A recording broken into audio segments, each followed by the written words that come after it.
We are honored to welcome you once again to our IH Summer Conference.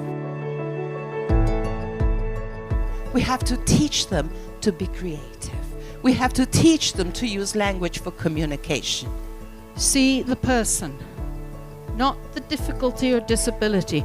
I prefer to call it challenge than difficulty. So it is extremely important for us to truly innovate. And we can innovate in a number of ways.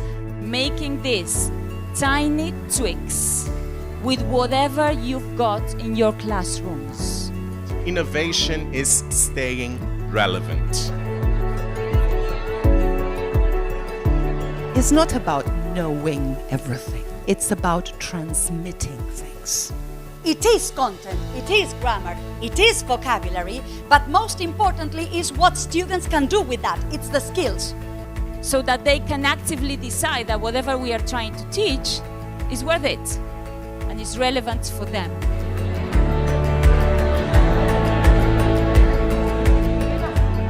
I am half a teacher if I only think my job is to teach grammar and vocabulary. We have the responsibility and the opportunity to educate people to become more responsible citizens and hopefully make this a better world, a better place for us to live in.